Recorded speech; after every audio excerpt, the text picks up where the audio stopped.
Selamat pagi pemirsa, kembali lagi bersama saya Rini Lauli. Pemirsa, beberapa menit ke depan kami akan menyajikan berita-berita terkini dan isu-isu nasional yang tren di tengah masyarakat. Masih dalam program 7 Inspirasi untuk Anak Negeri. Assalamualaikum warahmatullahi wabarakatuh. Pemirsa, masih ingatkah dengan GameStone yang sempat viral di segala penjuru Indonesia? Dengan keistimewaannya, banyak kolektor GameStone yang booming pada waktu itu dengan banyak peminat yang mampu membeli dengan harga yang menakjubkan. Kali ini Monalysa TV ingin memperkenalkan kembali kepada masyarakat Kota Pematang Siantar tentang GameStone yang sudah cukup lama redup terdengar di kalangan masyarakat.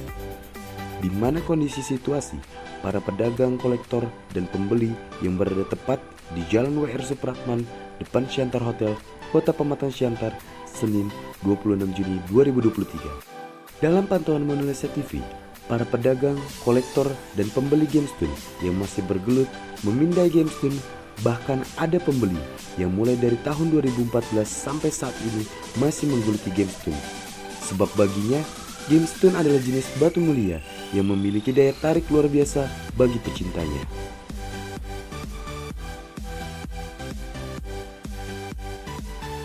Aulia, salah seorang kolektor GameStone, mengatakan kira-kira ada 150 jenis GameStone yang berbeda dengan keistimewaannya.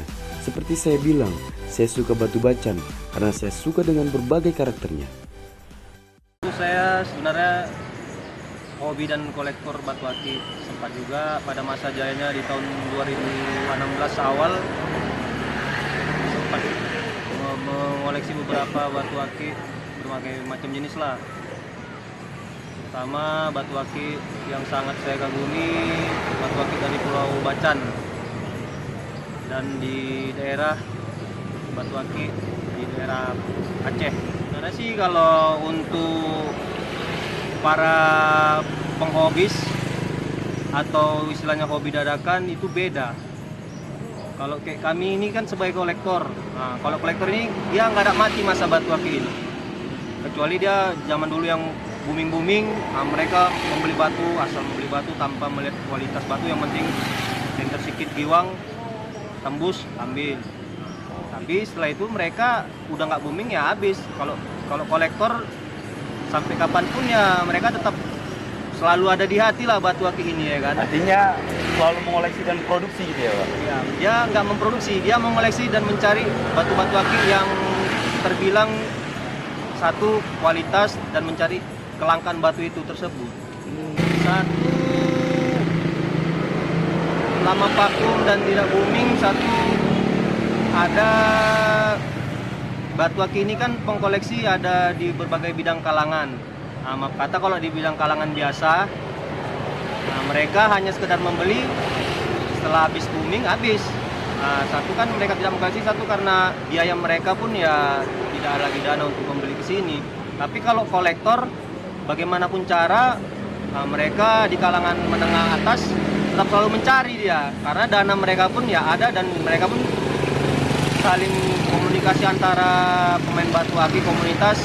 Ada yang bosan batu-batu yang mereka tidak apa, jual dan membeli lagi batu-batu yang baru. Saya kategori batu yang saya senangi pertama tadi pada zamannya kategori batu bacan, kedua solar.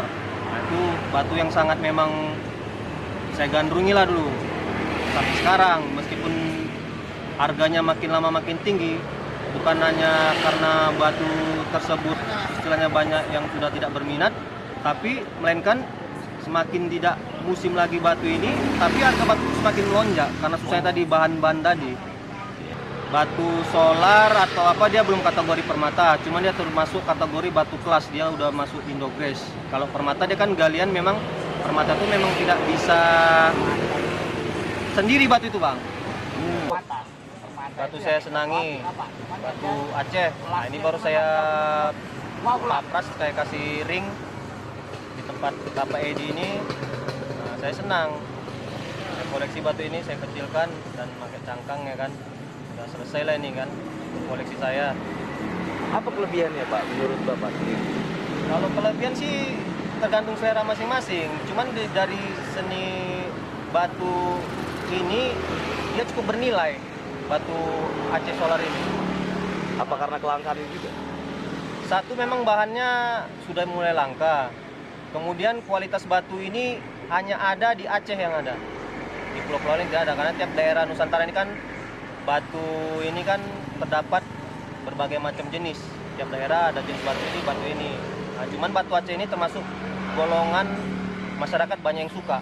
Satu di samping keindahan, baru corak warnanya, dan dia mempunyai, kalau kita perhatikan Aceh ini kalau dia yang super atau giwang kita bilang, dia di permukaannya seperti kayak berminyak dia. Itulah kelebihan batu dari Aceh ini.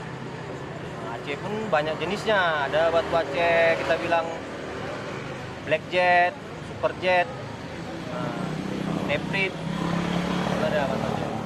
Kalau saya batu yang sudah saya koleksi hampir 7 tahun 8 tahun ini sekitar 150 jenis batu lah. 150 jenis. Iya. Dari Aceh aja dia ada 5 jenis batu yang saya koleksi, termasuk neprit, bio, blue ice. Belum lagi dari batu dari galian Edong, lumut dari Edong itulah. Belum lagi batu dari Batu Raja, ada beberapa koleksi. Ada batu Spiritus, batu kuning yang giwang itu, baru merah. Kalau dulu terkenal tuh dengan batu merahnya itulah. Nah, di Batu daerah Batu Raja itu. Kalau untuk pertunjukan kita dalam wadah bersilaturahmi antar sesama pecinta batu akik dan kolektor ya saya bisa. Tapi kalau sejauh untuk saya menjual saya belum. Karena saya koleksi itu memang cukup sulit. Dulu saya penjual, nah, itu saya jual dulu batu-batu yang memang kualitasnya di bawah. Nah, cuman kan sekarang mereka saat ini sudah pandai orang memilih batu yang berkualitas. Jadi batu-batu yang biasa mereka sudah tidak ini lagi, kurang lah ya kan. Cuman ya untuk saya jual yang untuk koleksi saya ya belum lah. Harapannya bagi saya banyak peminat batu ini ya dukungan pemerintah lah. Seperti kayak kami ini dulu saya pernah merasakan jadi pedagang kecil seperti mereka ini di pinggir jalan. Ya dirangkul lah, jangan nanti tiba rame pada saat berdagang pembeli tiba-tiba ada penggusuran. Kayak kami pun sebagai pedagang kecil nggak tahu ya takut ya kan. Nah, kalaupun memang nggak tempat layak di sini ya kasih kami tempat yang memang tidak memberatkan kami lah. Nah, memang sih kami sini kalau pedagang-pedagang sini sih tidak mengganggu sih. Tempatnya tidak permanen, buka pasang ya dibina lah dari daerah setempat untuk memajukan. Ini untuk menggalakkan UMKM lah ya. Iyalah, menggalakkan UMKM, merangkul lah. Jadi kan ada kreativitas di pemuda sini untuk bisa dia berkembang lah, seni. Batu ini kan dalam kata arti kan dia seni, hobi dan bisa menjadikan Ada perdagangan, besar di dalamnya. keuntungan ya. Jadi perdagangan lah. Ini kan hal-hal yang positif. Ya. Dari awalnya hobi, pecinta hobi, koleksi dan penjual jadinya kan. Kan bisa untuk apa namanya? Bebas. Pemasukan bagi mereka lah yang di sini ya kan.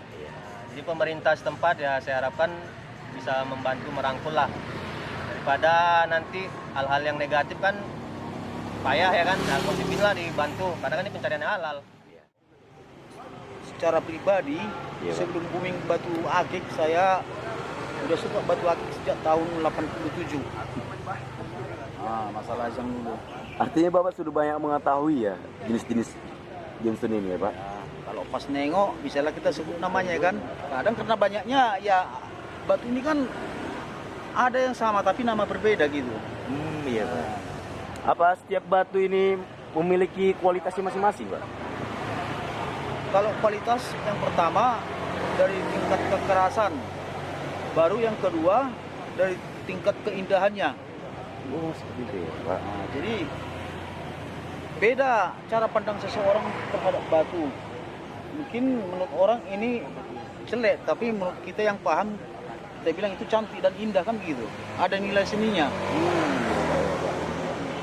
Artinya Pak, seperti apa ketertarikan Bapak dalam gemstone ini? Sebenarnya hanya sebatas hiasan. hiasan aksesoris. Ya. Kalau bicara lagi tentang nilai seninya itu beda lagi ya kan. Oh iya. Nah, kan gitu kan bisa saja sebuah bongkahan batu menurut orang tidak ada nilainya, tetapi menurut kita ini bisa kita hargai dengan nilai sejumlah uang kan begitu. Iya betul Pak, betul Pak. Kalau menurut saya pribadi ya, Iya, Pak. saya selaku konsumen, Iya Pak. ini banyak batu, semua cantik ya kan. Tapi ketika saya ada kecantol dengan sebuah batu yang menurut hati kecil saya, menurut suara hati, ambil katanya, itu yang saya ambil. Berarti ya, Walaupun yang lain cantik, kalau udah kata hati saya ambil lah. Ya, gitu. artinya ada ya Pak ketertarikan dari dalam jiwa itu ya Pak, Iya. dalam batu tersebut ya. Berarti bukan hanya sekedar memilih-milih melihat-lihat ya. Enggak. Memang sudah ada yang tertuju Iya. ya. Oh iya. Oke, Panggil Pak. apa dari suara hati gitu. Iya Pak, iya. Artinya udah ada ikatan seperti batin gitu ya Pak, terhadap batu ya. Iya Pak. Dalam pada itu, Adi selaku pedagang mengatakan, saya dulunya sebagai tukang gosok saja. Sekarang sudah menjadi pedagang gemstone, mulai dari batu, cangkang, dan semuanya. Dulu sempat booming, sekarang tinggal sedikit saja pembelinya. Alhamdulillah, penghasilan satu hari berkisar 200-300 karena tidak seperti pada masa boomingnya dulu. Adi juga berharap kepada pemerintah untuk meningkatkan pelaku UMKM agar merelokasi tempat pedagang gemstone seperti gerai sehingga nilai ekonominya bisa lebih tinggi. Kalau di Siantar ini ya kalau yang banyak digemari itu salah satunya itu inilah Batu Legend. Batu Legend itu contoh Batu Legend itu nih namanya Merasium, bahasa pasarnya Delimasium. Ini legend dari zaman ke zaman itu selalu dicari orang. Nah, ini contohnya yang ini opal cobocom atau seperti ini yang cutting, ini namanya cutting permata. Nah, dia ini paling banyak digemari sih. Nah, warna merah seperti ini. Baik wanita dan Terus laki-laki. kayak biosolar. Nah, ini biosolar seperti Indogres lah, bahasa dia lab itu Indogres. Kalau kita labkan kemana aja keluarnya Indogres. Nah, terus seperti bacan. Nah, bacan tergantung kualitas. Bacan banyak penggemarnya. Nah, kalau ini kan ya tergantung kualitas. Semua batu itu yang menentukan harganya ya kualitasnya. Nah, jadi nggak bisa besar kecilnya itu menentukan juga, cuman nomor satunya itu memang kualitasnya. Contoh seperti ini opal Afrika atau bahasa pasarnya itu biasa sering disebut orang alimaya. Nah, Dari Kota Pematang Siantar, Sumatera Utara, Tim Liputan Monalesa TV mengabarkan.